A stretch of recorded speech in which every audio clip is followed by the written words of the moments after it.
back at Lee Snyder Stadium. We're going to go down to the 50-yard line here just a bit. The captains are going to come to midfield, and we're going to flip the coin to figure out who's going to start with the football. Who'll start on defense? As we talked about, this is the sixth grade ball game between the TYAA Red Bulldogs and the Coweta Tigers.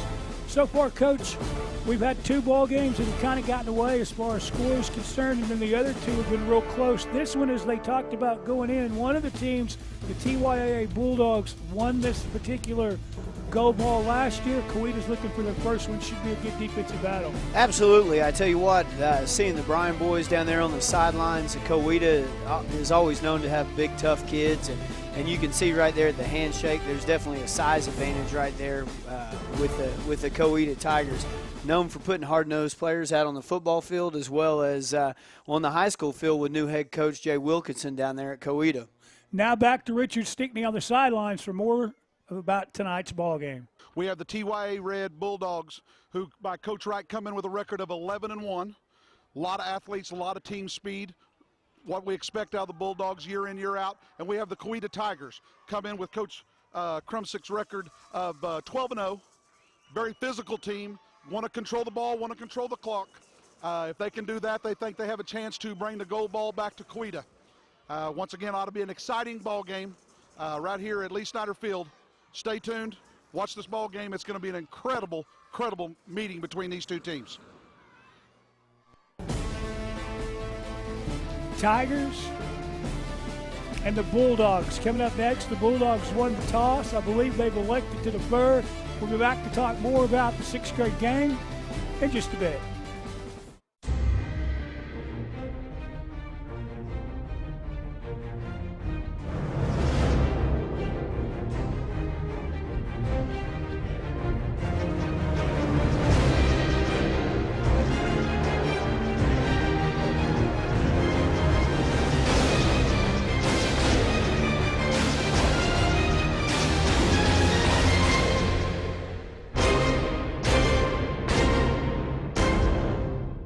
This presentation of the INFC Championships is brought to you by Dick's Sporting Goods.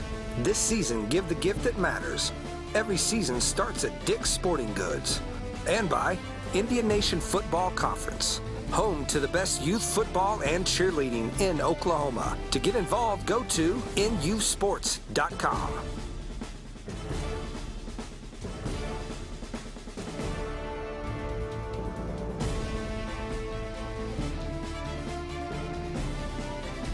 Let's go back over some of the scores that we had from earlier today. TYAA Blue in the first grade game defeated Berry Hill 25-0. In the second ball game, the second graders, probably the most exciting ball game we've had so far, Coach. It was Bixby Red 7, TYAA Black 6.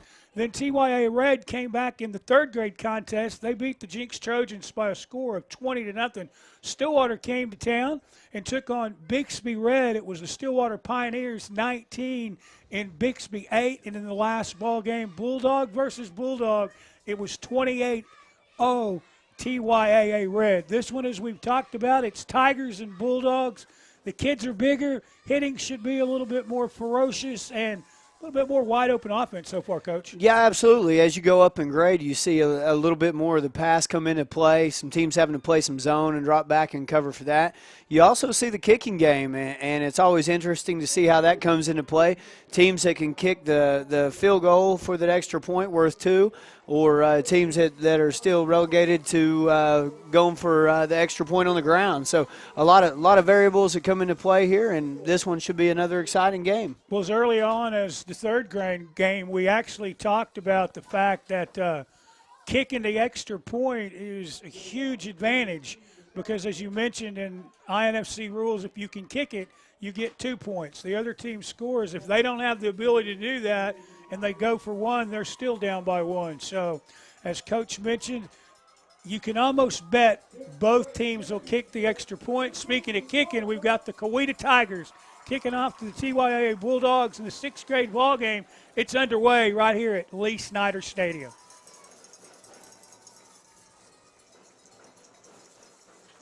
The crowds seem to get a little bigger each ball game as well. The Coweta fans are up and on their feet, and here we go.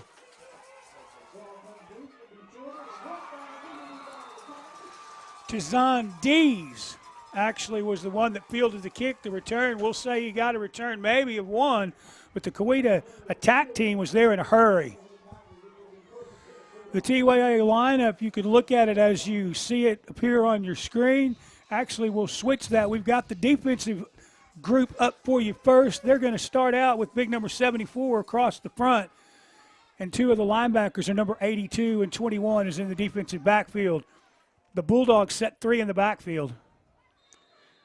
Looks like we got a little movement up front, a lot of nerves to open up this first half of the championship matchup, and I got a little movement to start off, so I know coaches hate to see that early movement, that early tension to get behind the chains early in the count. Well, the Bulldog coaches, in fact, probably noticed that as well as you did, Coach, so they're going to take a timeout and actually talk about it.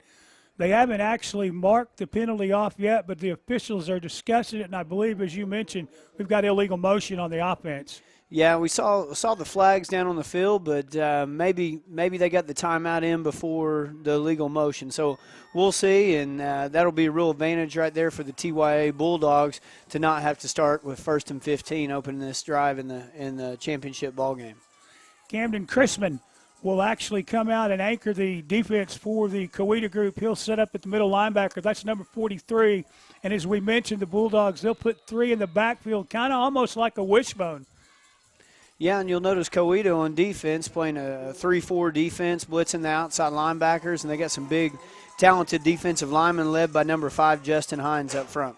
Tommy McGuire will get the first carry. He'll go out the right side. He'll work it forward for about 4.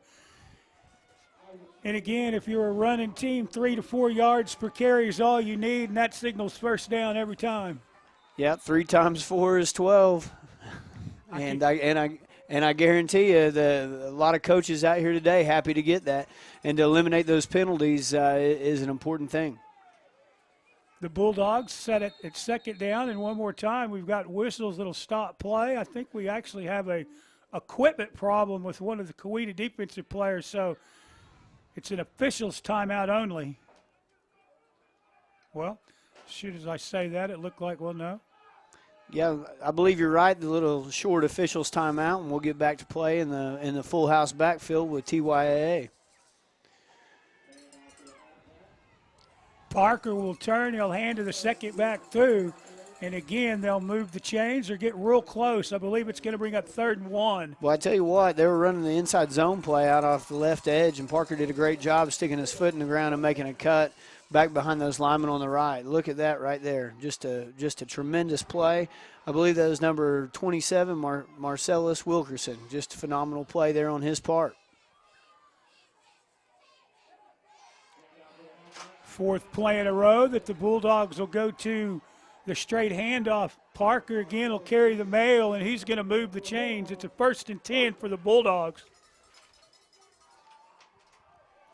My mistake. Actually, that's Wilkerson running the football on the last play for the TYA Bulldogs. And it looks like they're hitting that stretch play off the left edge, getting a good lead block by number 32, Tommy McGuire.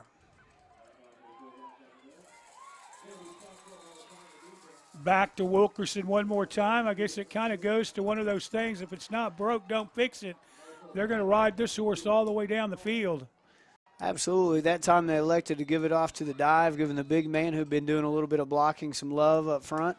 And you always got to keep them honest. If you're an offense that uses a fullback, they don't get many carries. They're more of a glorified offensive lineman, but they do have to get that token carry from time to time. McLaughlin for the defense filled the hole on the last play. He'll make the tackle.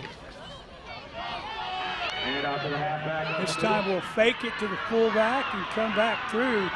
Dees with the carry.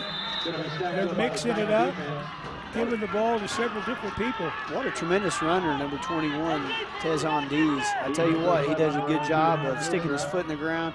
A lot of good running backs give you one cut, and there it is right there as you see it on the replay, sticking his foot in the ground and getting vertical, pumping those knees high.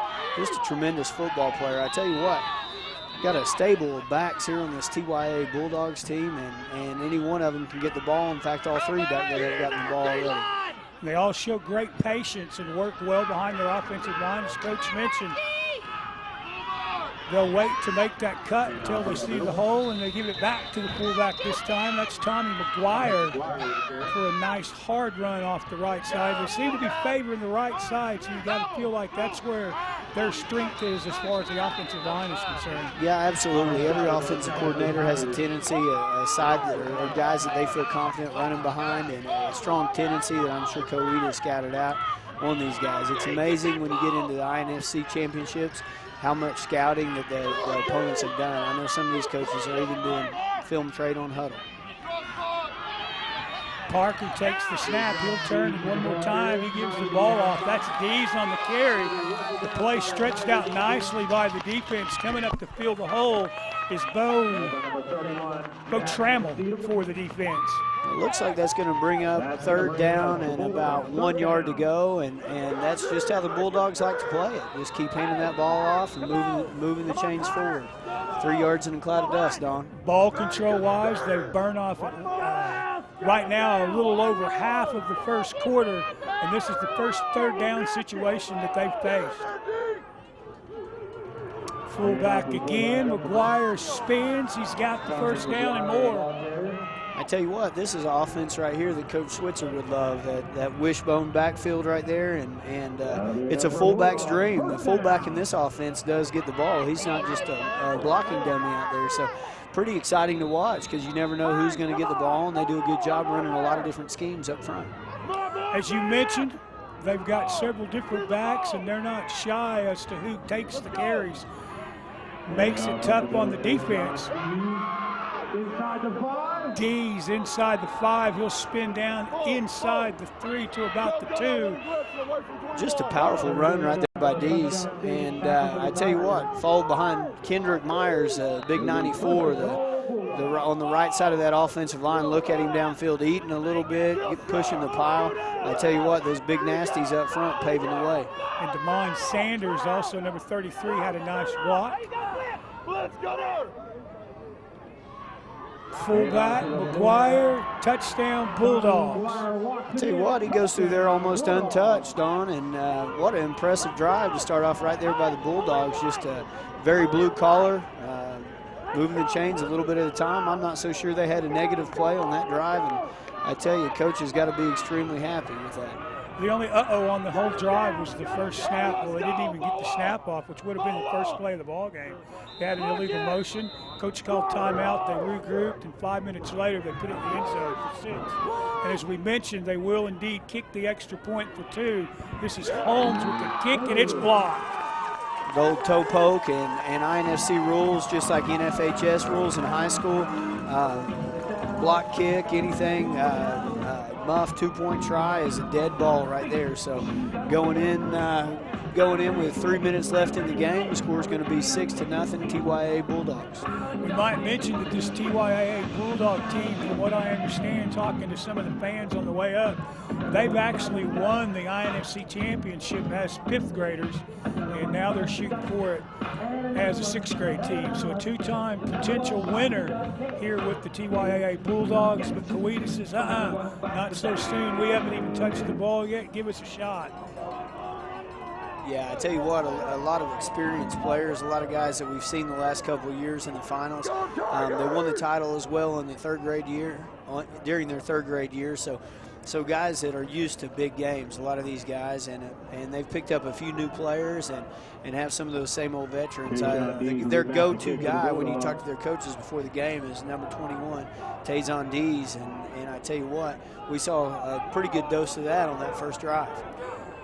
Tommy McGuire and Dees took it most of the time, but then, of course, they got the ball to Wilkerson as well. So it would be hard to say who to key on when the Bulldogs are on offense. Yeah, and right here for the kickoff, it's always interesting to see what approach the different teams will take. I know a lot of teams kick to one side every single time, like Pulaski Academy does in Arkansas, and just take their chances right there. They'll kind of go halfway in between and kind of do a mid-range kick, and McLaughlin picked it up for the Coweta group. He'll return it out to about the 41-yard line. It'll be 1st and 10 Tigers at the 41-yard line. Yeah, and let's see what Coweta comes out with on offense. Their defense. They had a 3-4, pretty powerful defensive line, and TYA typically will run a big 3-4 defense or 50 front up front and blitz the outside linebackers. Let's take a look and see what both teams do. Dylan Springer will run the offense for Coweta. He'll put 2 in the backfield. On the first play, the ball pops loose.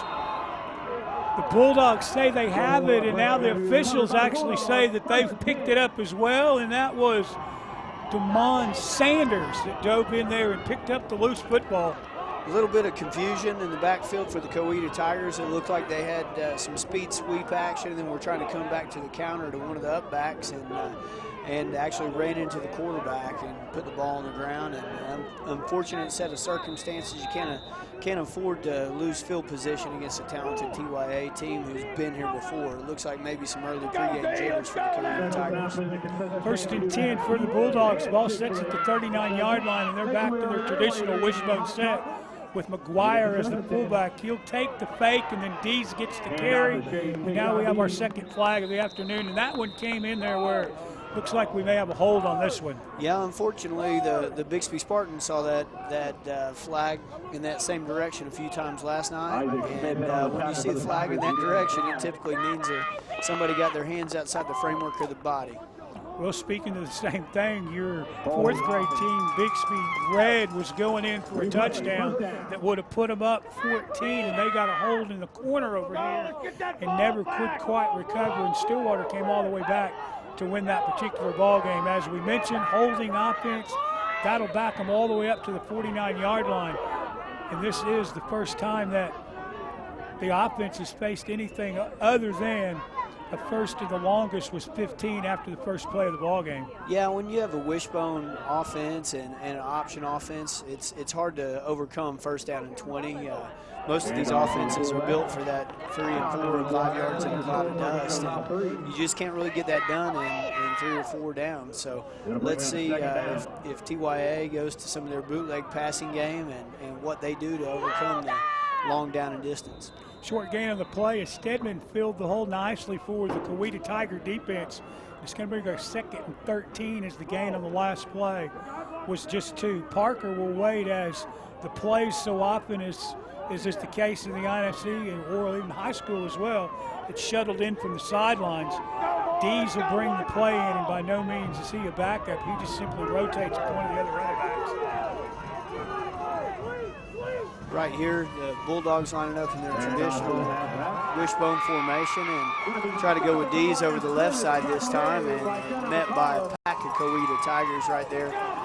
Coweta maybe starting to settle down just a little bit on defense, and some big hitting going on down there. As you mentioned earlier, Don, the football is the same, but the kids are a little bigger and the pads are popping just a little louder. Treat and Barlow combined on the last tackle, and speaking of pads popping a little louder, that's probably one of the first times this afternoon that we've actually been able to hear the hits up here in the press box, as we're probably a good, 75 feet or so from the field level. It's the first time the quarterback will keep it himself. Fakes the pitch, still on his feet to the outside, and turns the corner up the sideline. And there comes one of the big hits we talked about. There's a flag on the play. But Bo Trammell was there in a hurry. Yeah, it looks like the Bulldogs mixing it up just a little bit and putting playmaker Tazon Dees in at quarterback right there, and running the quarterback keeper out over the right side. Let's see what the flag is. Wilkerson was actually out in front throwing a block, but somebody was going to be guilty of holding, and that's going to back the Bulldogs up one more time.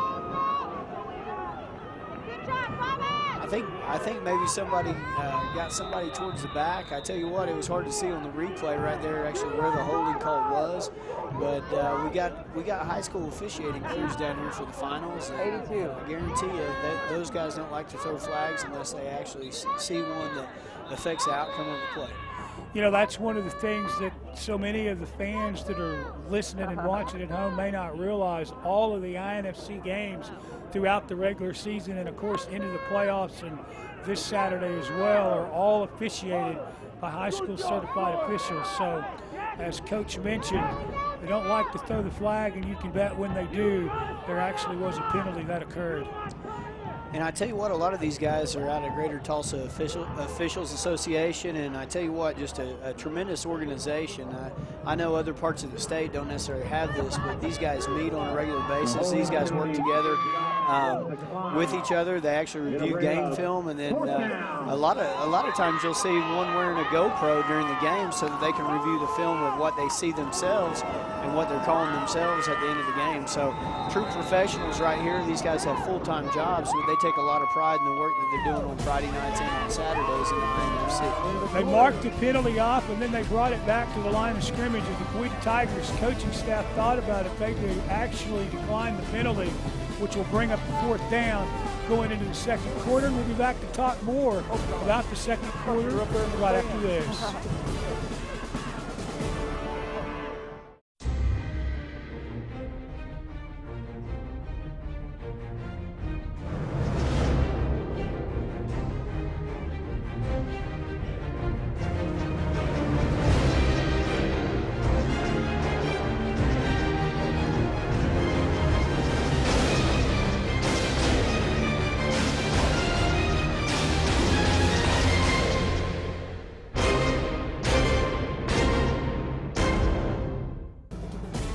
Back here at Lee Snyder Stadium, we're doing a 6th grade championship football game. The Tigers from Coweta find themselves on defense, and they're looking at a Bulldog offense that scored on the first possession, and the Bulldogs have the ball back again after a fumble, but it's 4th down and 10 for the Bulldogs.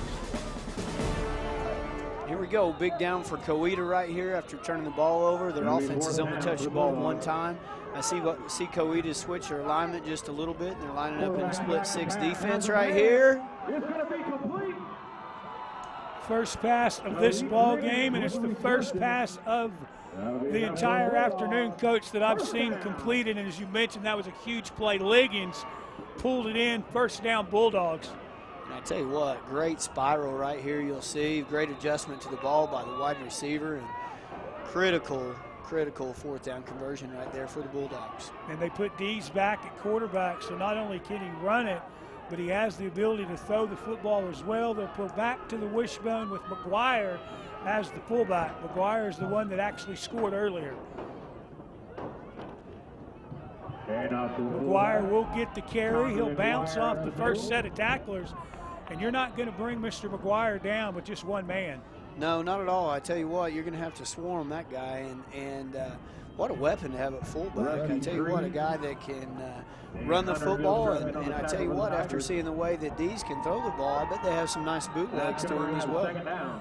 Gilstrap and Foster combined on the last tackle, and it took both of them, and with a little bit of help from one of the linebackers. 2nd down and 6 for the Bulldogs as the ball rests at the 19-yard line, and they're going in at 6:54 left in quarter number 2. Just pounding it with the fullback right there. I tell you what, Tommy McGuire is the go-to guy. He's got a lot of touches today, and you just get the feeling every time he touches the ball, he's about a shoestring away from taking it to the house.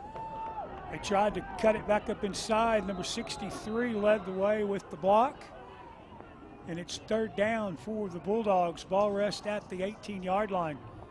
I tell you what, a lot of two-stripers down there on the front line for those Bulldogs. They got some big eaters. Big number 99, Tyrone Gray. I tell you what, paving the way right there for this run-oriented offense of TYA Bulldogs. He's located over there on the right side, and as we've talked about, they've kind of been right side heavy on their runs so far, and they'll go back to the right side. This time it's Dees, as he does not line up at quarterback. He'll take the handoff, and Dees will get real close to the 1st down. I tell you what, a great cutback lane right there between big 99 and number 77, Josh Baskin. Getting great push on the backside, and Dees is such a talented running back. It's only a matter of time before he sees that cutback lane. These backs are so talented, kind of a 3-headed monster, or really 4-headed monster if you look at the 3 backs and quarterback in that backfield. 1st and goal, ball at the 8-yard line. Parker will hand to McGuire. Actually, no, that's a new fullback. I don't think that was McGuire on that carry. I tell you what, he looked a lot like McGuire the way he was powering those legs through there, and I mean, just goes to show you the depth that these Bulldogs have. Down to the 3-yard line. And again, they're going to tuck up inside. A nice block from number 63 as he got the stalemate right at the line of scrimmage, as does Evans. I tell you what, it's very impressive to watch a good offensive line, good sixth-grade offensive line. A lot of times teams just have big kids that stand around and don't block anybody. These guys flat out get after it. I guess that's why they're in the championship game. And McGuire again from the 3, and he'll put it in the end zone. And the Bulldogs are up 12-0 with 4:58 left in quarter number 2. And the point after's coming up next, and it'll come via the foot. What a special evening out here for these youth players. I tell you what, you see the excitement up in the stands. Just had great crowds out here at Bixby all day to watch these youngsters get after it in the championship games. A lot of pride in these communities that are playing. Liggins with the spot. The kick is up. And it's no good, so that'll leave the score. Bulldogs 12, Tigers 0. And the Bulldogs will kick it off when we come back. And as Coach talked about, Coweta just kind of needs to settle down a little bit on offense. They've only run one offensive play, and unfortunately, they put it on the tartan turf, and the Bulldogs picked it up. Hey, coming up next, we're going to have a big 7th grade shootout between the Bishop Kelly Comets and the Bixby White Spartans. Coach Montgomery's got to be smiling all day as we've had 4 Bixby teams playing in the INFC championships. Those are just feeder kids for you in years to come, Coach. Yeah, I tell you what, in several of those grades, we've had Bixby teams playing each other in the semifinals, and you hate to see that. You'd like to see the brackets work out where they could be on opposite ends and meet in the finals if they do have to play each other. But yeah, 2 wonderful teams in 7th grade. The one that made it to the finals is Coach Roller's Bixby White team, and they've got about 26 players strong, and I tell you what, they've got a lot of kids that are going to make great Spartans in the future. I promise you that. They're a fun team to watch, physical. Don't want to jump ahead too far and talk too much about the 7th grade game, but there was 4 teams in that 7th grade division that went into the semifinals. They were all undefeated. The kickoff will roll down to about the 30, scooped up, and he'll lose his footing right there. So the Coweta Tigers will start on offense, first down, and fielding the kick was Brent Barlow. I tell you what, Barlow made a smart decision right there just to go ahead and fall on the ball. So many times today you've seen guys trying to pick a ball up and stretch for extra yardage. It's still early in the ball game right there, and you don't want to give up another silly turnover. So smart move on Barlow's part. Jaden Brown will actually anchor the defensive line, big number 90 for the Bulldogs. And the Coweta Tigers will start with 2 men in the backfield. They'll run the stretch play. A little delay action there. I thought I might have heard a whistle, but I didn't. The carry goes to Dylan Springer. I tell you what, running the read zone offense right there, and it is kind of a little bit of delay action, which makes you anticipate first time that end closes down on the dive, the quarterback will pull it. So I'm assuming that we've got a mobile quarterback right here, and I imagine you'll see him use his legs here in just a little bit. McGuire, we talked about him on offense. Now we can mention him on defense as he made that tackle. He's setting up at the linebacker, number 32. Tigers look to throw, got a little screen pass set up. He'll shake the first tackle. I tell you what, Dylan Springer does a great job right there setting up the throwback screen. And looked for a second that he was going to have some room, but I tell you what, was that Dylan's, or excuse me, I didn't see who quite made the play, but just a phenomenal play right here on the throwback screen that was set up. Had one tackle to miss. Hicks will actually come up with the tackle. He'll chase him down from behind. Springer back to pass. Has a man. Springer looks over the middle, and it's caught. Inside the 20, 15, 10, 5, and the Tigers are on the board. Touchdown, check the number 1. That's Bo Trammell to the house for the Tigers. It looks like we might have an air assault by the 6th grade Coweta team, just like the high school team. I think Coweta leads the state at the high school level in pass attempts this year. And very talented quarterback right here in Springer. So let's see what they elect to do right here for the extra point. Springer quarterbacks this group, and I believe the quarterback for the Coweta high school team is a young man by the name of Northern. Yep. And the reason I know that name is his 2 older brothers played football for Broken Arrow. Yeah, I believe one of them's name was Jake, a pretty tremendous linebacker that they had there. I remember playing against him, as a matter of fact. So looks like Coach Wilkinson has another good one to look forward to. And the point after via the foot for the Coweta Tigers was actually good, and that's what we talked about earlier. So they were able to knock down their extra point to make it 8-12. So if they are able to come back and score the touchdown via that point after, they will actually be back ahead. Each of these ball games, we've talked a little bit about the extra points, and they're so important in deciding who wins football games. Yeah, Don, you talked about it earlier that Coweta just needed to settle down just a little bit, and they showed just for a moment there on that drive why they're able to make it here to this final game. They got the ability to throw screens, they got the ability to run the zone play, and then throw the ball deep as well. And then when they do throw it, they've got guys that can go the distance. Just pretty impressive drive right there by the 6th grade Coweta team. Well, it's a credit to this group of kids. I mean, you go down 12-0, you'd only run one offensive play, and then to take the ball back and go 70-something yards on 3 plays. That shows heart and character from any group of kids, much less a group that's only in the 6th grade. Yeah, hats off to Coach Crumsook for putting together a good staff. You know, you see Greg Barlow, Kirk Puckett, Mike Bryan, who obviously knows what he's talking about, and Carl Conley on that coaching staff. So these guys are evidently well coached and have a great game plan for tonight. Hines has it teed up for the Coweta group. He will kick it off, and he'll drill it right down the middle of the field. Trouble picking it up. Pretty quick whistle right there, and I tell you what, another example of the onside kick or the intermediate onside that they kick there, and how that can pose teams problems not only at the youth level, but I know we had trouble with one of those last night. So kicking game always important in these big football games. It always comes down to 1 or 2 plays, and a lot of times those plays are made in the kicking game. Liggins and Dees were there to field the kick. Liggins was having a little problems with it, so Dees kind of snatched it from him and put his knee down. So that means the Bulldogs will start on offense. The ball sets at the 39-yard line. Their 3rd time on offense, and they've put 2 of them up on the scoreboard so far. Number 2, Kewan Parker hands it off to number 21, Tayson Dees. And Dees is loose at the 20, 15, 10, 5, and they will not catch him. The Bulldogs answer back in a hurry as Dees will take it 69 yards for a touchdown for TYAA. Very, very important right here that Coweta settles down and just understands it's a long ball game with their quick strike offense. They'll have the ability to recover and not get flustered. But right there, Dees just shows you his power as he breaks 1, 2, 3 tackles and then shows you his breakaway speed right here. Love the way he's carrying that football. He's carrying it high and tight and has all those points of contact. Well-coached player right there. Holmes comes out. He will try the point after it again. We talked about it. He'll do it via the foot, but he'll do it after the Coweta Tigers take a timeout and talk about it just a little bit. Talk about quick strike offenses. Well, both of these teams now show the ability to strike in a hurry. One did it through the air, the other on the ground.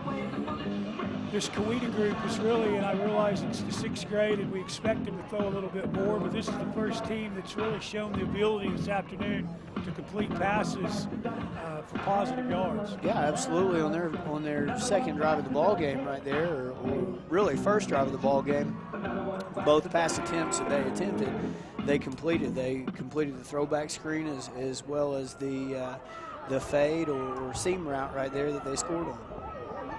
Wilkerson will do the holding, number 27. Actually, now the Bulldogs have decided we are not going to kick it. We're going to go the traditional style. We're going to try to run it in, and they'll set in their wishbone. Wilkerson with the carry, hit right at the 1. Can he spin and get in there? No, he does not. So for the 3rd straight time, the point after is no good for the TYAA Bulldogs. When we come back, they'll have it teed up, and they'll kick it back off to the Coweta Tigers.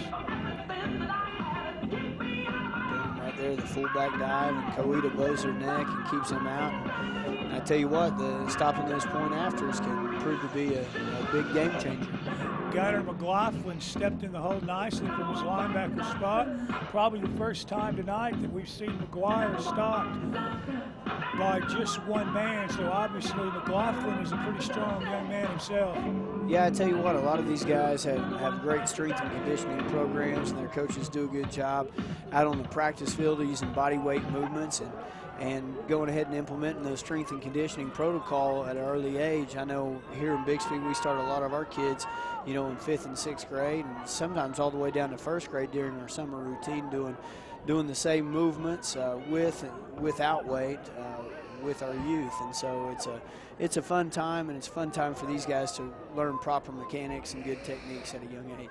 Well, it also gives the kids something to do over the summer that's constructive. We talked about that between games, is that so many times during the summer the video games and the swimming pools take over, and not that there's anything wrong with those two things, but if you can keep them hooked up as far as sports and football is concerned, I'd have to think they're going to get a little bit more out of that than just playing video games. Yeah, we encourage out here our parents all to take their kids to the spa. And what I mean by spa is speed, power, agility. Every morning at 7 o'clock, and we have different groups, but we're able to teach our system early and able to teach good habits before bad habits set in. On the return, that was Brett Barlow. Actually, they say Brett Barlow tried to reverse his field, but one of the Bulldogs will run him down from behind. Tell you what, Barlow, a great athlete with tremendous speed, but TYA does a great job keeping their lane integrity. Number 21, Tazon Dees, not only did you see break the long run on the play before, he does a great job on special teams, keeping contained and playing his responsibility. Tremendous job by the Bulldogs. Doesn't matter what age of football you're talking about, if you kick it off, you're always going to hear a coach scream one time or another, stay in your lane. And that time, Dees did it perfectly, as he didn't take the fake to the outside. He came right straight up the middle, and sooner or later, the ball carrier came back to him. Yeah, no matter what you're doing, whether it's kickoff, got a little early movement there. Whether it's kickoff or whether you're on defense, somebody is responsible for contain. And that time it just happened to be Tazon Dees, and he did a phenomenal job. Well, either all the officials saw the movement or they're all just simply echoing the first guy that threw the flag, because we've got 4 officials and we've got 4 flags down the field, and it was indeed illegal motion on the offense. So with 2:37 left till halftime, the Coweta Tigers find themselves backed up 1st and 15. Probably a position this Coweta Tiger team has not been in often with the firepower that they have. I imagine they play with a lead most of the time. Stretch play one more time, and the second back through will get the ball. As Coach mentioned earlier, sooner or later, I've got to feel like Dylan Springer is going to pull that, and he's going to keep it and try to get around one of the ends.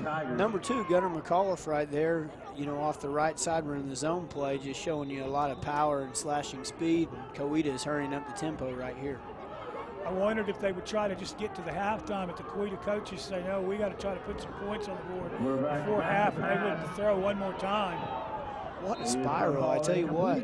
Number 7, Dylan Springer, has a phenomenal arm right there. That time, I think there's a little bit of confusion between he and the receiver, but not oftentimes do you see a quarterback at the 6th grade level be able to spin the ball the way he does. Sterling Warren was there for the Bulldogs for the defensive group. He was number 4. He was the closest one to the football. It's 3rd down and 13 for the Tiger offense.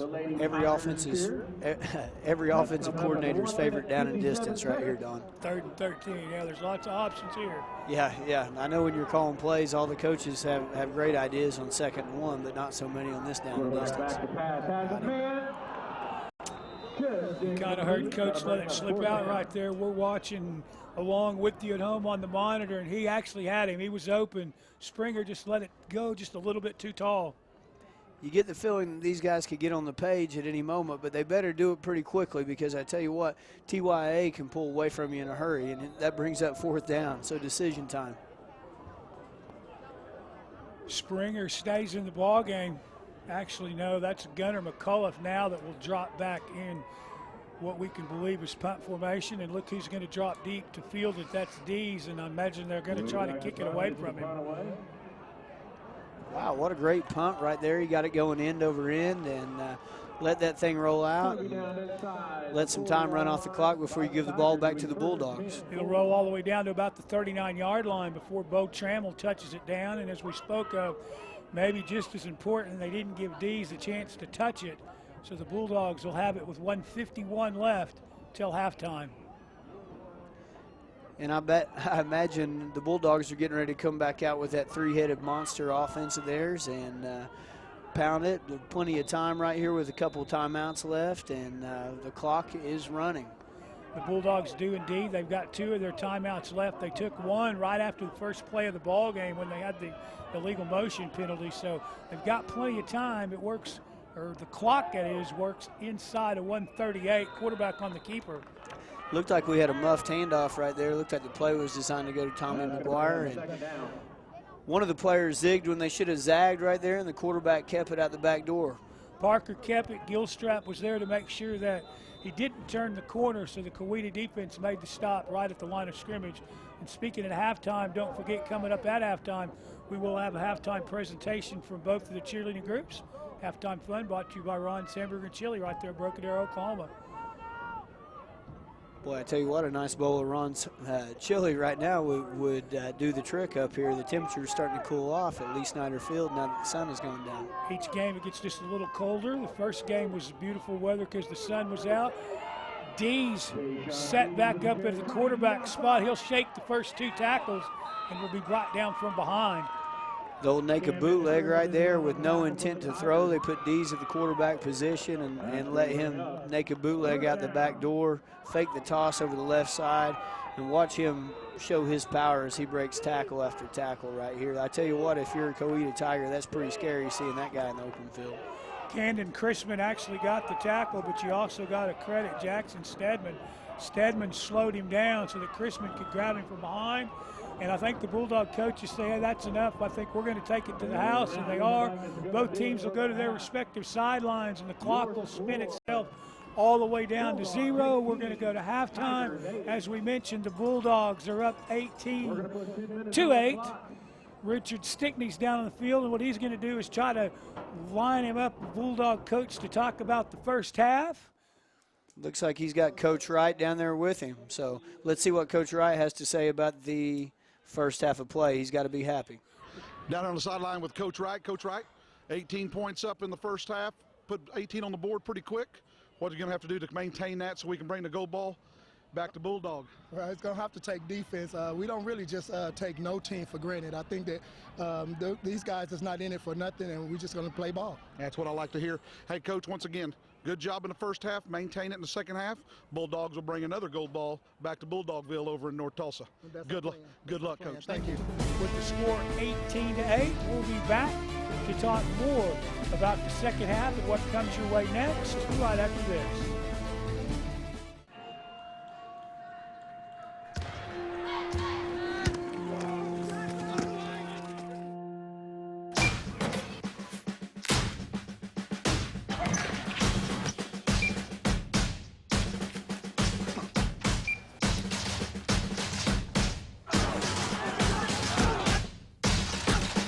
Get your free Dick's scorecard today. Earn points and get 3% back in rewards. Every season starts at Dick's. We're back in Bixby, America with the 6th grade INFC Championship ball game brought to you by Dick's Sporting Goods. And now we'll take it over to the PA as he announces the cheerleaders for halftime fun.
another coach head this way here at the 3-minute mark. Okay, cool.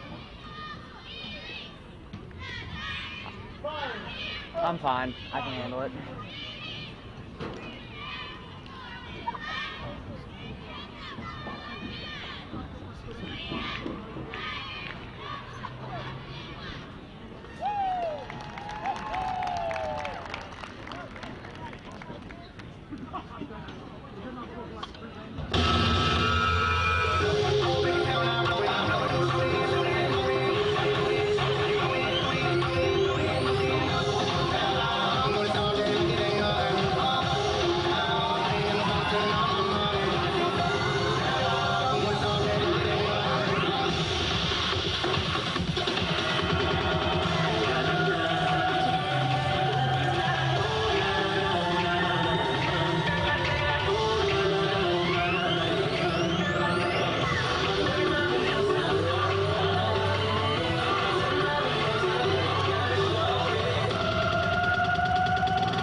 To the Lady Tiger cheerleaders. Nice job, ladies. Next up, the Lady Bulldogs.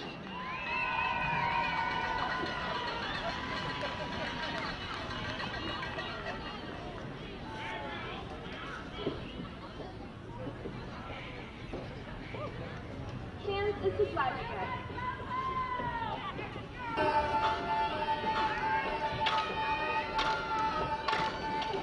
You can't stop looking at me, staring at me, see what I see. You can't stop looking at me, so get up on my face. You can't stop looking at me, right about me, sweet about me. I can't stop it, cause it's gonna be my Saturday. Get to the floor. Get down. You can't stop, shout at me, come at me, see what I see. You can't stop looking at me, so get up on my way, on the floor. I got it, get check.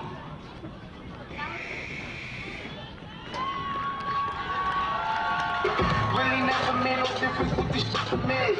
That told me to them packs and how to maintain. Get that money back and spend it on the same thing. Shorty like the way that I ball out. I be getting money, time fall out. Talk cash, or I go fall out. Shorty like the way that I floss out. Free greasy them, let all of my dogs out. Mama send no cats inside my dog. That's what got my daddy locked up in the dog pound. Your Lady Bulldogs.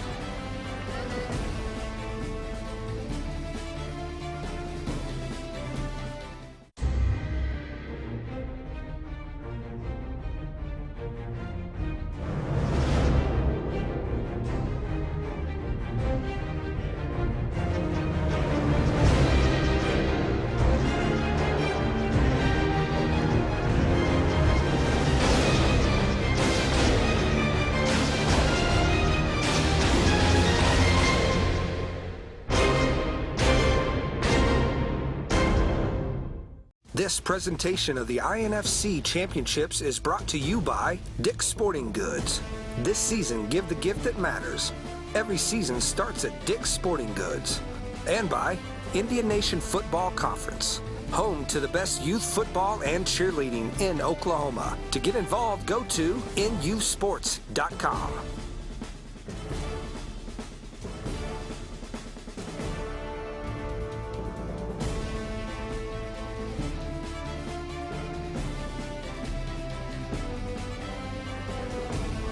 I'm down here with Coach Krumsick with Coweta. Coach, slow start in the first half, but they play 2 halves in football. What kind of changes are we going to make during the halftime to make this back into a ball game and bring the gold ball back to Coweta?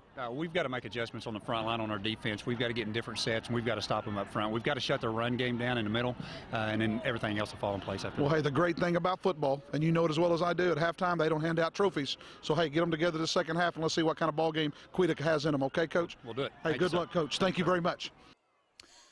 Thanks, Richard, and we are back at Lee Snyder Stadium. And as we come back, the Coweta Tigers will have the ball to start the second half. They're hoping that their quick strike offense, that is, can get back in gear because they need to do some catching up. It's 18-8 going into the second half. One team likes to run it, Coach, and the other seems to want to throw it a bit. Yeah, Coweta should get the ball back here in the second half, and Coach Krumsick's telling his team right now that they need to go ahead and keep their confidence, and they need to come out and put a great drive together right here. Even if they don't get points, execute just a little bit, get some first downs, develop some confidence, and get some great field position. But it's absolutely it's not critical, but it's very important for the Coweta Tigers to come out and execute well right here. And they do have a quick strike offense, so 10 points is not a big issue for these guys. What they do need to do is they need to find a way to slow down number 21, Tazon Dees, for the Northside Bulldogs. We're less than 2 quarters away from slipping into what a lot of people are saying might be one of our more competitive ball games of the evening, and that's the 7th grade tilt between the Bishop Kelly Comets and the Bixby Spartans. It's 7th grade. It's Bishop Kelly red against Bixby white. And I know that we've talked about offensive line play, and if you like it, from what I understand, the Bishop Kelly line is huge. Yeah, I've heard a lot about the Bishop Kelly team. Haven't had a chance to see them in person, but gonna hear in just a few short minutes. But I tell you what, it's fun to watch Coach Roller's 7th grade team, and if you've lived in Bixby or if you've watched Bixby play, you definitely recognize the Roller name, and Braden Roller is kind of their go-to guy at running back, so it's going to be interesting. A lot of good football players over there and a lot of hard-nosed guys on both sides of the ball, so that'll be a very interesting game to cap the evening off in the 7th grade. Brett Barlow will drop back. He'll be one of the deep men for the Coweta group. Teeing it up for the Bulldogs seems to be their everything guy. That's Dees. He will kick it away. He's ran at quarterback just a little bit. They set him up at linebacker on defense. He's got a touchdown from one of the running back spots.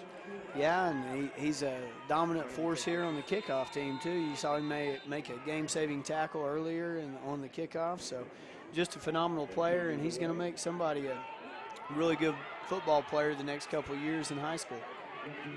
Dees elects on that one to not squib it. He kicked it deep. The 2 deep backs for Coweta had a little miscommunication for a second. The ball got between the 2 of them. It was finally picked up by, I believe it was Trammell. And he'll work it forward about 4.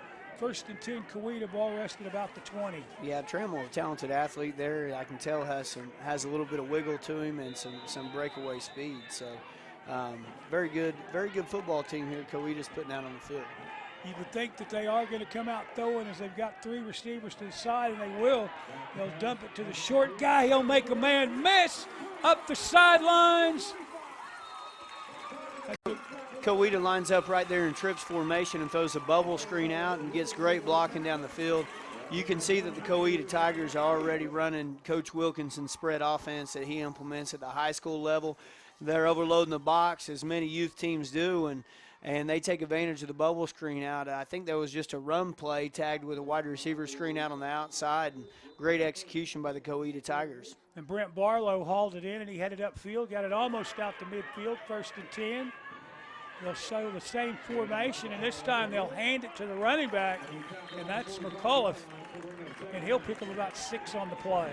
Yeah, and the Tigers right there showing you their zone read offense, starting to get the tempo picked up and that mesh point figured out between the quarterback and tailbacks. Oftentimes in these big games, takes just a little while for the nerves to settle down and everything. So Coweta liking the trips into the boundary right here. Let's see what they come back with.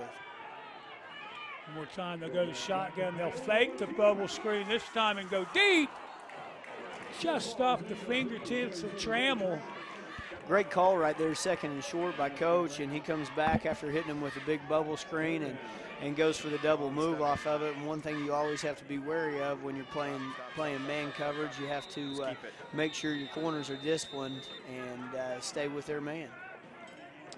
The defensive coordinator for the TYAA Bulldogs, not too happy with the fact that the receiver was in behind the secondary, so he'll call a timeout. They'll regroup and talk about their defensive set. Yeah, I tell you what, you're not used to seeing so many or many teams at this level that can spread you out and throw the football effectively, and this Coweta team poses a little bit different threat for most defenses right here. If you're going to load the box, they're going to take advantage of you on the bubble screens and the now screens and wide receiver screens out there, and then come back and also be able to hit you with a double move. So pretty impressive offense right here, but they got a big third down coming up. Yeah, sure.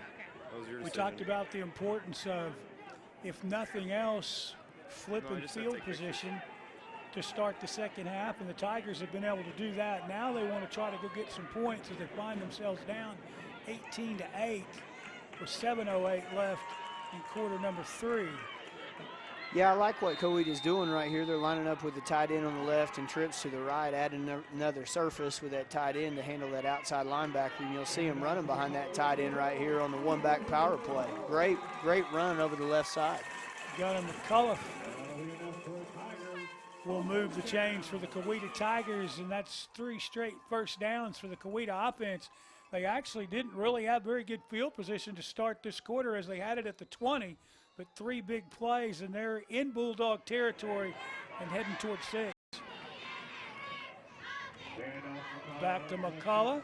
You'll see right there on the zone read, actually the quarterback has 3 options. He can hand the ball off to the tailback, he can read the end and pull the ball down himself, or he could throw the bubble screen out wide if the outside linebacker was cheating in on the run. And right now they're getting man coverage on the outside. Let's see if Coach, tries to take advantage of that with wheel route or a double move out on the outside.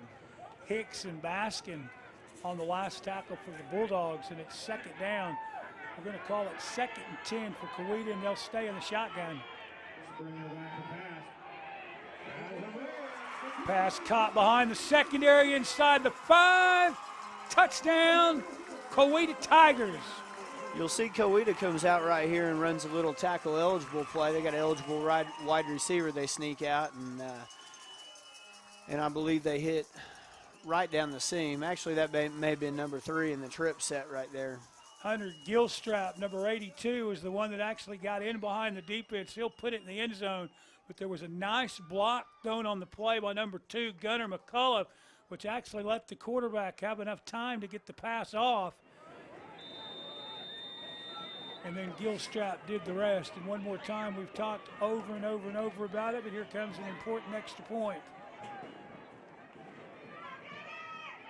They'll do it via the foot. The holder will be the quarterback, Dylan Springer. Snap, high snap, got fire in the hole. They'll try to throw it. Just off the fingertips of the man that just scored the touchdown, Hunter Gilstrap. But Coweta is right back in the ball game, 18-14, with plenty of time left in quarter 3. Kind of surprised they didn't elect to just go ahead and kick that right there. They've been pretty effective right there, kicking the extra points. It was a high snap right there, so it looks like they may have improvised. I don't think that was a called play. But like you said, Don, they fired it and then just about were able to convert. So now the important thing for the Coweta group is they've got to go play some defense. Absolutely, which is a tough task ahead of you right here anytime you're dealing with Tazon Dees and his crew back there in that full house backfield. One of the things that's impressed me about all the ball games today is the lack of turnovers. I think the most turnovers in any one ball game was 4, and that was 2 by both teams. And other than that, we've been pretty much turnover-free all afternoon. Well, that's why these teams are here. You can't turn the ball over a lot and expect to make the finals of the INFC Championship. You have to play good fundamental football, and good fundamental football means taking care of it. And these 2 teams are prime examples of good football teams with good fundamentals. Justin Hines will kick it away back deep for the Bulldogs. Not only Dees is back there, but Jabari Walters as well. Kind of a quasi-skid kick and one bounce, and guess who's got it? Dees will bounce it to the outside to the 40, and we've got a foot race. Turns the corner, 15, 10, 5, and of all people to scoop the kick up, I promise that's not who Coach wanted to touch it. Absolutely not. If you're wanting to hit a squib kick or onside kick, I'd definitely find the spot farthest away on the field from where 21's standing and kick it there, and that thing just bounced up perfectly for Tayson Dees, and he's able to get outside the pocket right there, and when that dude gets in the open field, he can go. Look at him break a few tackles, and then he'll show off his great speed here on the edge. He outruns number 1 for Coweta and takes it all the way to the house, and you see the TYA fan club down in the corner of the end zone. Holmes will try the point after, and one more time Holmes is going to try to do it with the foot high snap kick. Spot up, kicks blocked. Big block right there by Coweta, not allowing the 2-point conversion. If they could pick up a couple more on these scores, they can start to gain a little bit of ground, Don. That'll be an interesting thing to watch as we keep going in the game. With Coweta's ability to put the first point after in there with the kick, they'll keep it an 8-point ball game. So they're still just one score down, and they'll be back on offense, and I bet you they'll be throwing the football one more time. Absolutely, and here we are back again, a 10-point lead by the Bulldogs right where we started the half. That quick, Coweta put together a great drive, took a little time off the clock, and then put the ball in the hands of number 21, Tayson Dees, who's at this point the player of the game for the TYA Bulldogs. You know, and he might be the player of the game not only on offense but on special teams as well. And then, of course, throw him in there at linebacker on defense, and we'll just say he's the player of the game so far. Absolutely. When you have a player like that, you can't afford to take him off the field, even on the kickoffs. No, they're going to let him kick it. He's coming out with his tee. The good thing about him kicking it is that he's not actually carrying it. So we'll see what the Bulldogs do, see where they elect to kick the ball, and what kind of drive Coweta can come back with here. Well, Dees actually last time was able to pin the Coweta offense deep a little bit to the 20 because he kicked it away. He'll do that again. Scooped up at about the 30. Looks like Coweta was trying to set up a right return right there and wasn't able to get out of the grass. And number 1, I believe, Mason Dimmitt, just a great tackle out there on the edge. Barlow was on the return. Now we've got an official's timeout. We've got a Bulldog that's shaking up on the field. We'll try to check the number as quick as we can. Hopefully he's just shaking up. You never want to see any of these youngsters, you know, with any kind of significant injuries, especially on such a special day like the championship game. You want to see everybody be able to finish the game. We've been injury-free so far this afternoon. We've had a couple of bumps and bruises, I guess is how you would describe them, but no one has actually missed more than one play that I can recall.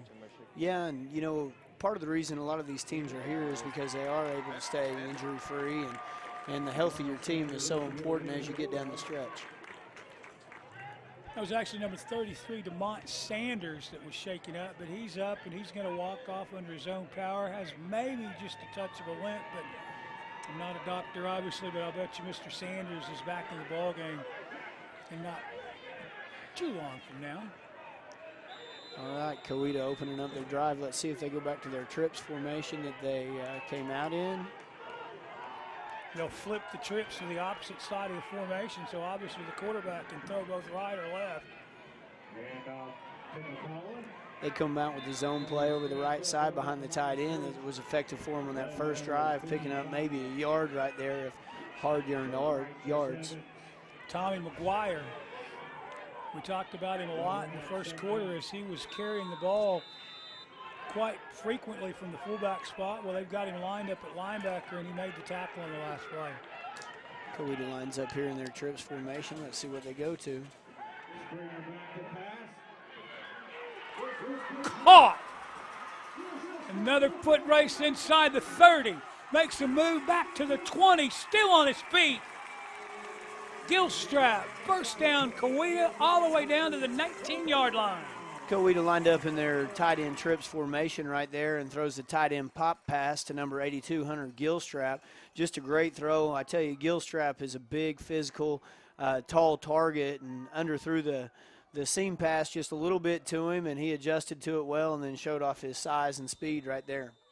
Gilstrap also shows that he knows what to do once he catches the ball, because he was able to switch the ball to the outside arm so that there was little chance of a fumble. They'll put a man in motion through the formation and come back to the little handoff to number 2. That's McCullough for no gain on the play. Played well by number 44 for the defense. Kawita coming out in a little bit of two-back right there, and they shift the wing back over and run the counter play back behind them, and nothing doing. That's kind of a long developing play, and it's a really good football play, but when you're playing against the speed that this TYA defense has up front, they were able to rally and chase a counter play down from behind.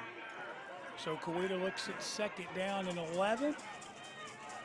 Not trips this time, but we will have receivers split to both sides, and the quarterback will adjust the formation to his liking. They come back with the same play right here over the left side, or maybe just a stretch play out of the same formation, and are able to pick up a few more positive yards right there. Jabari Walters, number 3, played it nicely for the defense, and as Coach said, he'll pick up 3 on the play, 3rd down and 7. And you see 82 Gilstrap running onto the field right here, and anytime there's a 3rd down, you better be aware where he is. I tell you what, he's had a couple of tremendous grabs so far in this game, and I have no doubt that they'll be looking for him on this. Dees will pick it off. Up the sidelines, foot race, and look out. 30, 20, 15, 10, 5. Touchdown, Bulldogs. And your player of the game, Don, not only does he do it on offense, kicking game, but the big interception right there. And you just had the feeling the second he caught the ball that nobody was going to catch him. Not exactly sure if he's the fastest one on the field, but if you let me bet you, I will. Yeah, I'm probably not going to take that bet. And you'll see him burning up angles right there. Had an angle, and the quarterback had an angle on him, and he just outran it. Looked like Kawita was dropping back to throw a little scat package right there, and he just pushed the flat so fast that the quarterback didn't see it and jumped in front of it and then did his thing. So now that's left is the extra point, and it looks like the Bulldogs again will bring out. Well, this time they don't bring out the 2. They're going to adjust and bring out one more offensive lineman, and I believe they're just going to do this the traditional style. Put Dees in the backfield and try to run it in. We've got a timeout first. Timeout, Bulldogs. Bulldogs will take a timeout to discuss the point after. Looks like they got a little 2-point play developed, and the coach is going to make sure he's got all his players out there. He's counting them up right now. Going to coach them up on those last details. A lot of times, since they can't return the ball back like you can in college for 2 points, there's a lot of creativity and a lot of trickery involved in some of these 2-point plays that the teams develop. But again, though, in the INFC rules, the only 2-point play you'll get is if you kick it. Absolutely, absolutely. So I should say extra point attempts. There you go. Sometimes it's tough to keep all the rules that Coach Montgomery deals with on a football season straight. On a Friday night, you can get 2 points by some of that trickeration that you're good for. Yeah, absolutely. And then a lot of times people don't understand because the rules on Saturday and then the rules on Sunday are just a little bit different than we play with. And the rules in Texas are different than the rules we play with in Oklahoma. So you get all different kinds of scenarios that come up. They will indeed do it the traditional style. Dees will run the offense, hands it to Jabari Walters. He's going to be blown up behind the line of scrimmage. So the point after is no good. Dees will tee it up next. He'll kick it away for the Bulldogs. And the Bulldogs find themselves out on top 30-14 with 3:18 left in quarter number 3. Camden Chrisman right there doing a great job making a big play on the 2-point or on the 1-point stop right there, Don. Just great defense, got a little bit of penetration, kept contained, and nice stop. Coweta Tigers are gonna have to put something together right here, because if this Bulldog team gets too far ahead of you, they're gonna get it out of reach, maybe with one more touchdown. We've taken a couple of breaks during this ball game, and a couple of times I probably should have and I've forgotten to. We need to give thanks to Dick's Sporting Goods, because without Dick's, none of this would be possible. They're our main sponsor for the INFC Championship. Thanks to Dick's Sporting Goods for making the INFC Championship Saturday a possibility, and thanks to the fine folks here at Bixby and Lee Snyder Stadium for having us over here. I think this is the 4th year in a row. Yeah, absolutely. We love hosting this out here, Don. I tell you what, it's an opportunity for us to showcase our wonderful facilities, see some great football throughout the day. I know our football players, we had them in earlier, our high school boys, to grade the film, to work out on our Saturday, and a bunch of them came down and watched some of the games. And it's just a great atmosphere down here, especially when you have a beautiful day like today with highs in the 60s. Dees kicks it away, and again, he'll kick it. Kind of a medium kick, fielded around the 30, and a heads-up play by one of the Coweta players, that is. Had a little trouble fielding it, so he'll just fall on the football. They'll bring their offense out first down. Yeah, Bo Trammell does a good job just falling on that because they got great field position right now with the ball on the 38, and I bet Coweta comes out firing. Just looking at the creativity that they've shown already on offense, I bet they've got some good stuff. And if I'm TYA, I'm playing soft just a little bit on the back end, looking for any kind of double moves and trick plays right here. We've got it set up one more time. Trips to the right, and he'll air it out down the middle. Right there, Coweta runs 3 verticals, and the ball was in the air for quite a while. That ball has to be put on the line, and it allowed TYA a chance to rally up to the ball. So Coweta once again goes to the air, incomplete pass, and brings up 2nd down and 10. Barlow was your intended receiver on that particular play. Kewan Parker actually came all the way across the field. He was actually set up on the far side. He'll come across the field. As Coach mentioned, since the ball was up in the air long enough, he was able to knock it down. One more time, they set up the little bubble screen. That's a play that they went to in the first quarter there. It looks like they had the little throwback screen set up to the H-back, and we're unable to throw and catch, and it brings up a critical 3rd down right here. They got to at least get some positive yardage just so they'll have a manageable 4th down. Yeah, it's 3rd down and 10.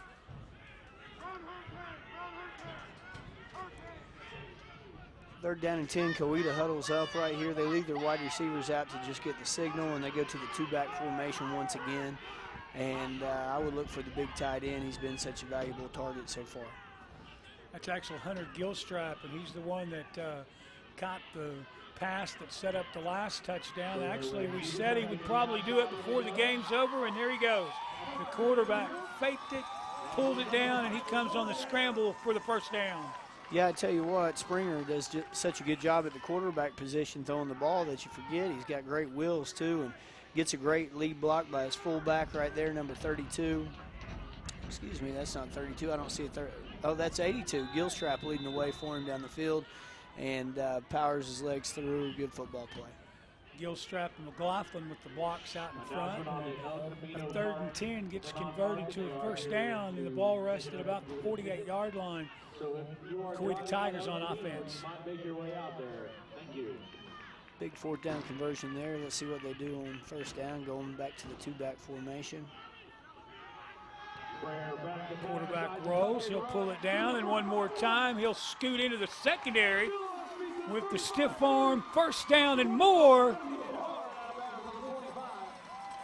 Looks like they made a slight adjustment right there and put number 1, Bo Trammell, at quarterback, and going to some of their Wildcat quarterback run stuff, and it's a great adjustment right there by the Coweta offense.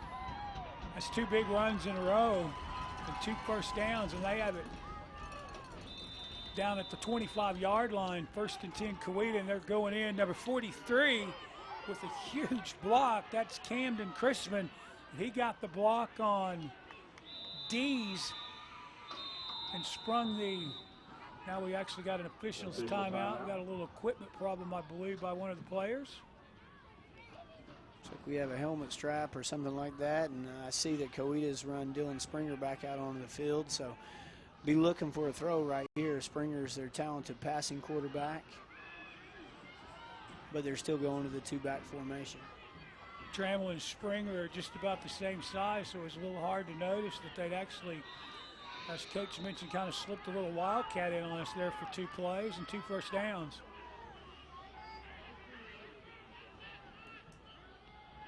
Trammell will hand it to the lone back in the backfield. He'll work it forward for about 6, and the drive continues. Nice little crease right there on the GH counter, or fullback counter, as a lot of people call it, and they just barely missed the kick block, which allowed them to slow them down just a hair, but still a 5-yard gain. And I know when I'm calling plays, I love 5-yard gains on 1st down. Got in behind Connor Stout there. tight end one more time will go in motion. He'll set up. Now they'll try to bring him back. Might have snapped it before he got set. No, I think they're pointing at the defense, and they are offsides on the Bulldog defense. Yeah, Coweta running some different shifts in motion, and it looks like the Bulldogs got a little impatient there and jumped the gun, and Coweta moves the chains once again.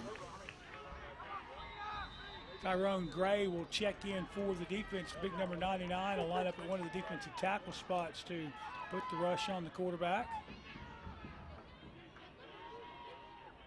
Springer again out of the shotgun. Hands off.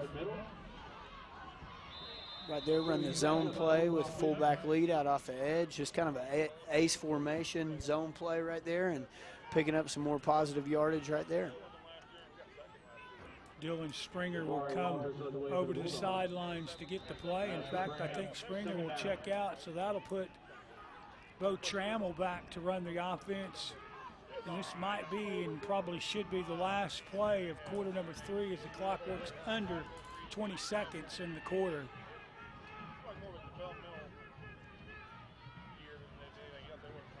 Looks like there's a little movement there on the line pre-snap, but they come back with the stretch play, the quarterback stretch play over the left edge, and that's going to be close, so maybe a yard short of a first down right there, and the clock's still running, and that should take us into the fourth quarter, Don. And it will indeed take us to the fourth quarter with the Bulldogs holding a 30-14 lead, and Quinn will actually switch into the field and put the Tigers back on offense. They'll have it when we come back. 3rd and 2, and we will be back with more right after this.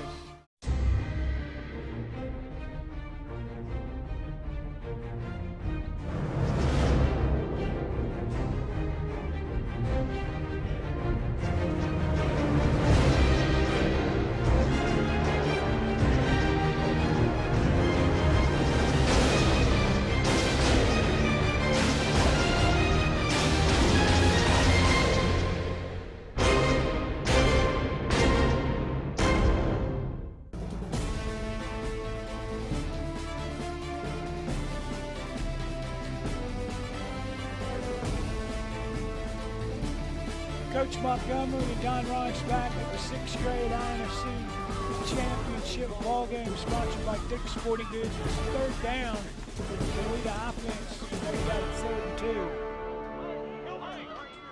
Absolutely critical right here. I would say it's going to be the difference in the game. If Coweta wants to have a chance, they got to punch this thing into the end zone. They line up in their 2-back formation with 3 wides. They'll go back to their normal quarterback. Springer is back in at quarterback, and they actually have the big fullback, or actually the big tight end. He's set up in the backfield. They'll run in behind him, but Hicks, number 44, comes from the backside and makes the tackle before he can get back to the line of scrimmage. Yeah, I tell you what, great defense right there, and it all started right there with big number 32, the fullback, linebacker, McGuire, as well as number 33, Damon Sanders. Damon does a great job right there of imposing his will on that line of scrimmage. Springer has him back in the shotgun. 4th down, and obviously they'll go as the ball is inside the 10-yard line. Coweta looking at the double check with me, trying to get the Bulldogs to jump off sides. A lot of times teams that run the check with me, when they turn around, signal another play in, they'll jump the second time because the defense is a tee off, because not too many teams do double check with me, because obviously they'll have to take a timeout. And so they're taking a gamble right there, hoping to get a cheap first down, but to no avail. The Bulldogs showing their discipline. Good discipline by the Bulldog defense, and as Coach mentioned, timeout Coweta. That'll give us a chance to talk just a little bit about what comes your way next, and that obviously is the 7th grade and the final ball game on tap for you this evening. It's the Bishop Kelly Comets taking on the Bixby Spartans. We can run down some of the scores we had earlier in the 1st grade. TYAA Blue defeated Berry Hill 25-0. In ball game number 2, which is the 2nd graders, it was Bixby Red 7 and TYAA Black 6. In the 3rd grade ball game, TYAA Red jumped on Jeek Silver 20-0. In the 4th ball game, all Bulldogs. Actually, no, that's the 5th grade game that was all Bulldogs. In the 4th grade, it was Stillwater 19 and Bixby 8. And now we're back to live action right here. 4th down and 4 for the Coweta offense. Springer back in shotgun. And off McCullough will try to get to the edge, and I don't believe he's going to get there as Hicks got him behind the line of scrimmage. McCullough made some positive yards, but not enough to move the chains. Tell you what, that Bulldog defense swarming on the stretch play over the right side, and that might be the play of the game right there for the Bulldogs, holding on 4th down. Well, you find yourself up 16 points with just 7 minutes left in the contest. If the Bulldogs can run off any time at all, it's going to make it awful tough for the Coweta group to score enough points, or actually even to have the ball enough times to score enough points to get back in this. Yeah, and I tell you what, this offense is highly capable of grinding some clock out with a big fullback like McGuire. That's exactly what they go to right there. They hit the fullback dive, 3 yards. Bet they do it a couple more times. And then if worse comes to worse, they hand the ball off to number 21, Tayson Dees. And I tell you, it's a tough team to stop. Well, the first drive of the ball game, Coach, they basically did that from about the 40 all the way in, and they burned off about 6.5 minutes of quarter number 1. So as you mentioned, they have the ability to control the clock. Yeah, right here, 2nd down and 7, and you can see the Bulldogs are in no hurry to get to the line of scrimmage. They're going to snap the ball with about 1 second left on the play clock. And it looks like we had some encroachment. I can't tell if he got across, and then some movement late by the Bulldogs. I would anticipate that being called on Coweta. It looks like they moved first. Indeed, that's going to be the call. No, actually, false start offense. He must have not gotten into the neutral zone right there, and then the offense jumped, and that gives Coweta a little bit of a chance right here to get a big stop or maybe have a big play. Makes it 2nd down and 12. What it does do, though, it gives them an extra down for that clock to run, and that's exactly what they're doing right here, playing smart, handing the football off, letting that clock run, trying to limit the amount of possessions that Coweta gets. They went back to McGuire on the carry. You see big number 99, Tyrone Gray for the Bulldogs. I tell you what, he's had a good game tonight, controlling the line of scrimmage on both sides. Those big hogs up front go unnoticed a lot of times. They're not the guys with the pretty girlfriends getting their names in the paper. They do the dirty work, and that's a beautiful thing about offensive and defensive linemen. They take a lot of pride in seeing those running backs like number 21 take it to the house. They don't have to have their name in the paper. Parker brings him back to the line of scrimmage. Dees gets the handoff off the left side to the 30, and look out. 40, 30, they will not catch him. 15, 10, 5, touchdown Bulldogs. And I tell you what, we've seen that quite a few times today. When a team gets behind, they start to press, they start to bring the house, and all it takes is one little crease. And right here, as you see, Dees over the right side, getting great blocks. You see number 32 right there is fullback doing work for him, McGuire.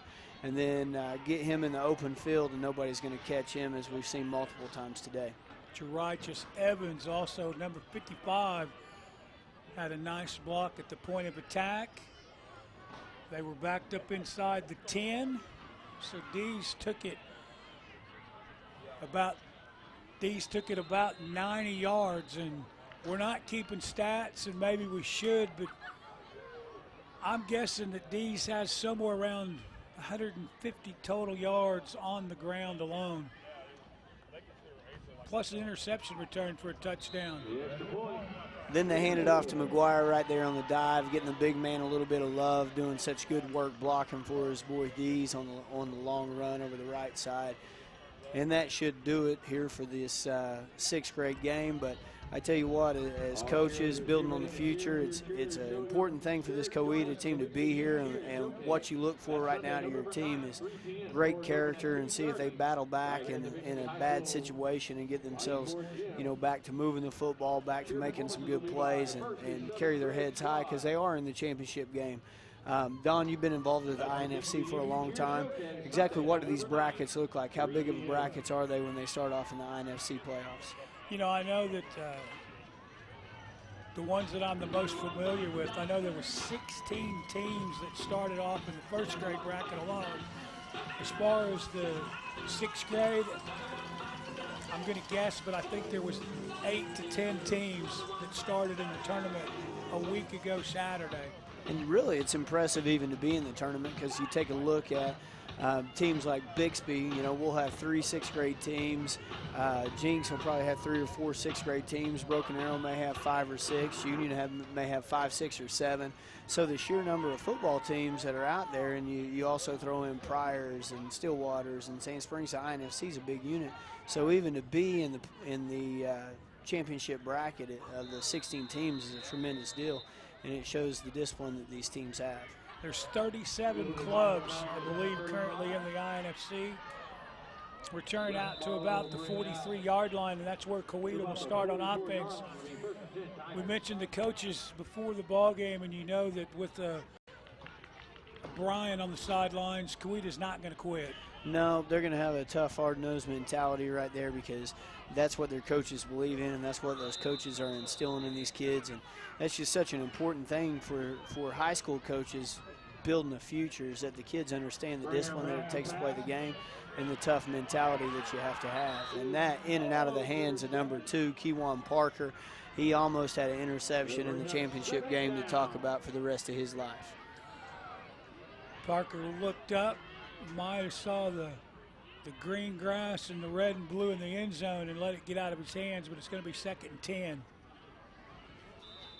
2nd and 10 right here, and that defense that TYA puts out on the field is tough. Well, they'll hit you, and they've got so much speed in the back end that it's hard to complete passes deep. We'll go back to McCullough on a sweep to this side.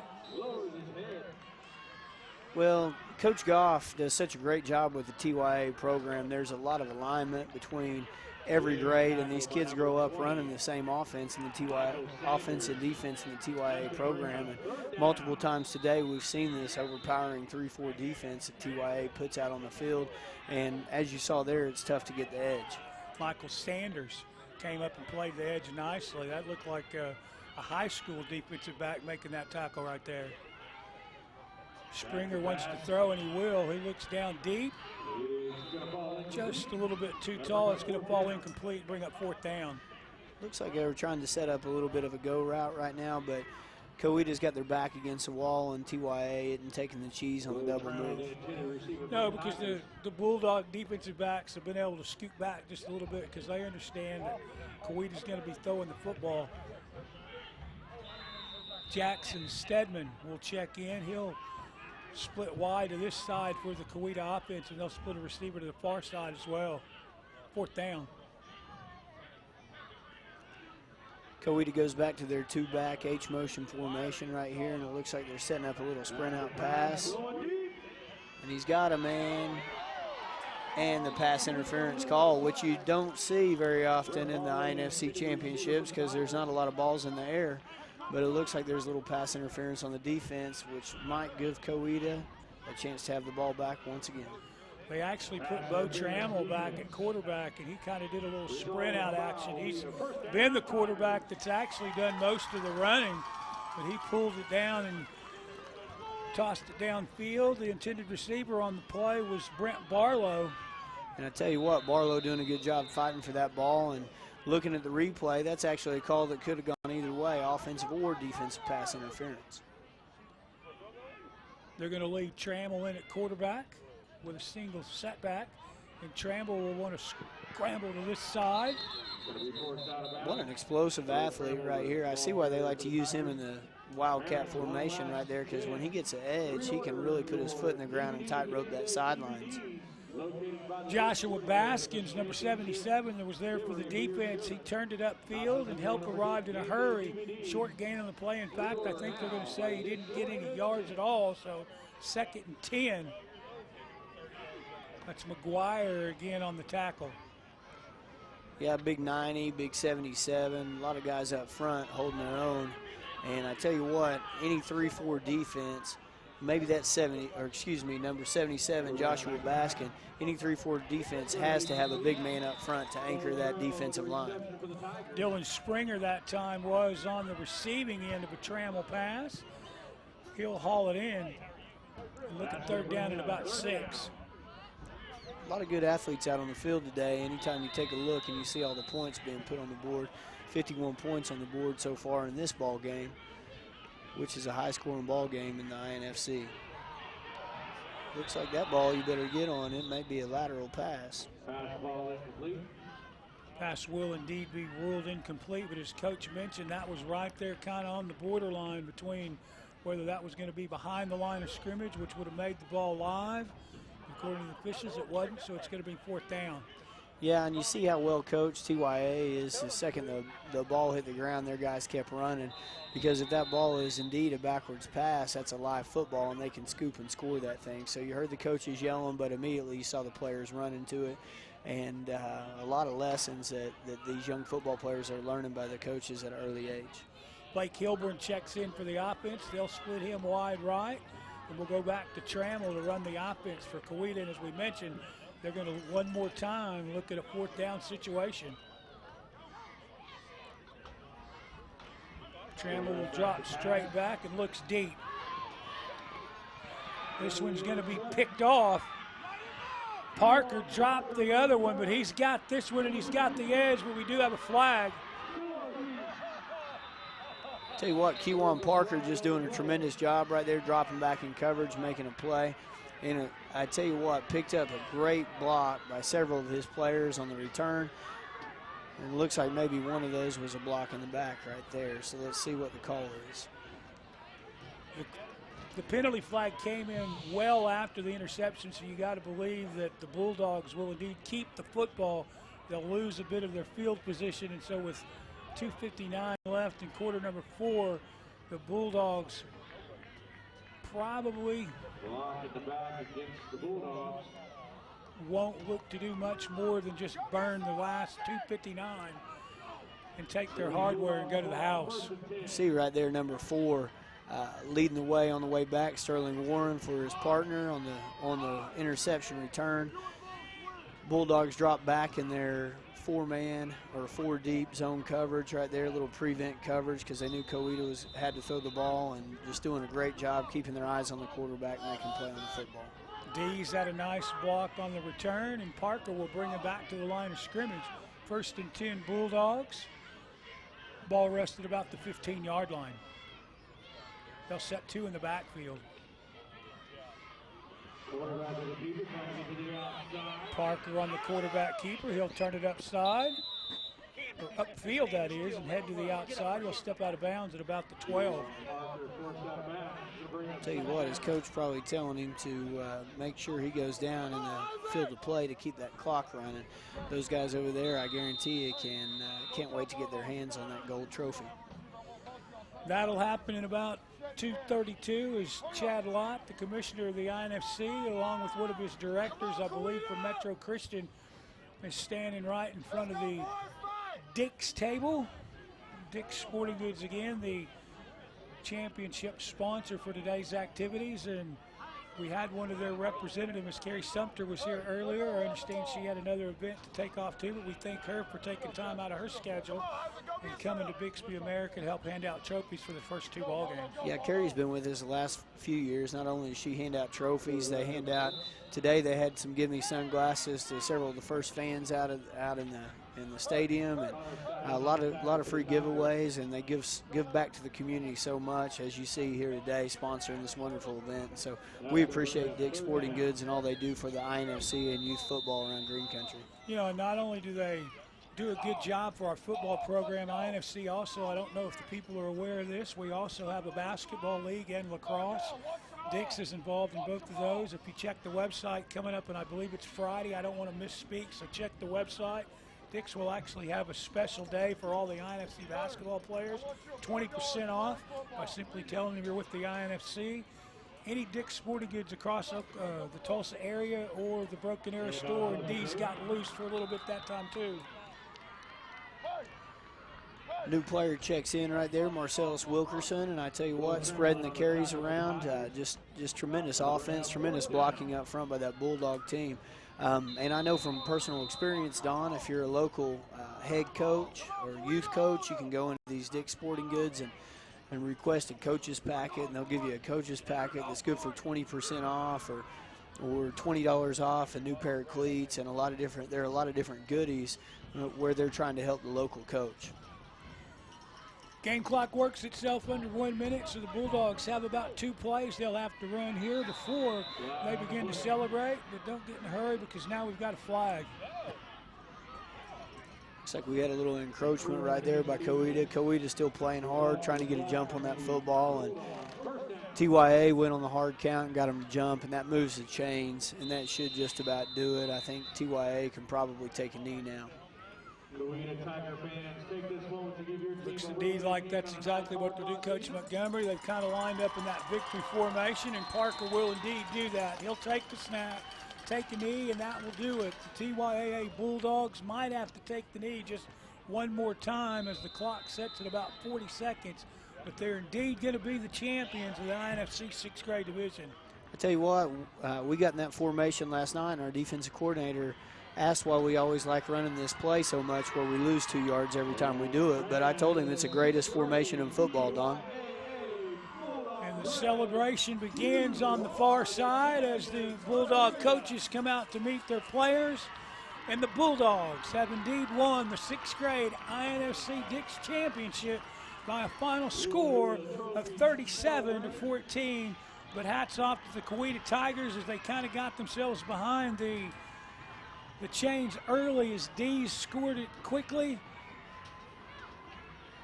We'll give you a chance to look at the screen and see some of the graphics of this afternoon's ball game as we've got the yards both rushing and receiving for both ball clubs. We'll switch sides of the field as we get ready to hand out the trophies, and as we always do, we will actually kick it down on the field when they're ready to do the trophies.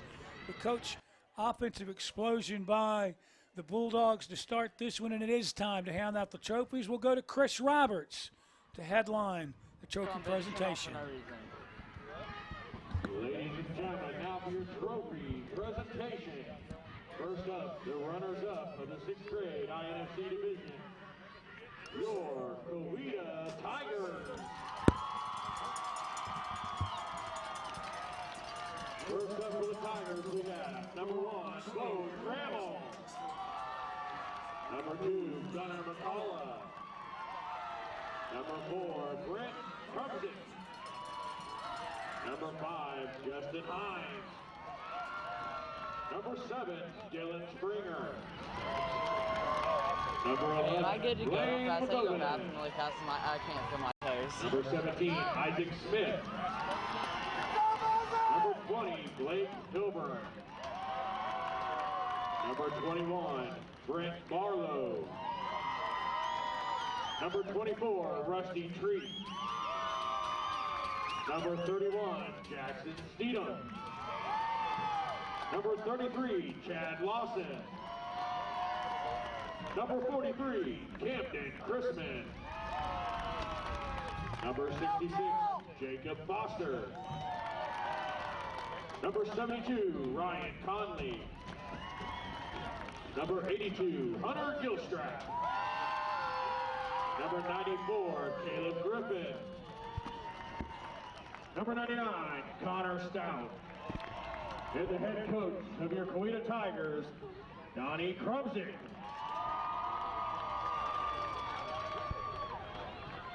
And ladies and gentlemen, the champions of the 6th grade. I got the coach coming over. The coach is going to come over. We're not going to do it yet. When they get done, I'm having. I'm not doing it yet, right? I'm waiting till he gets over. Nathan Stevens. Number 2, Kewan Parker. Number 3, Jabari Walter. Number 4, Sterling Warren. Number 10, Wesley Brown. Number 20, Michael Sanders. Number 21, K-Sean Dees. Number 24, Khalid Higgins. Number 27, Marcellus Wilkerson. Number 28, Christian Holmes. Number 30, Eric Logan. No. Number 32, Tommy McGuire. Number 33, Damon Sanders. Number 39, Ethan Purnell. Number 44, Devin Hicks. Number 54, Caleb Alias. Number 55, Jerighteous Evans. Number 59, David Sinclair. Number 63, Trevon Corona. Number 77, Joshua Baskin. Number 90, Jake Brown. Number 94, Kendrick Myers. And number 99, Tyrone Gray. The head coach of your Bulldogs is Coach Wright. Congratulations, Bulldogs. Let's give both teams a real big hand. Good job, guys.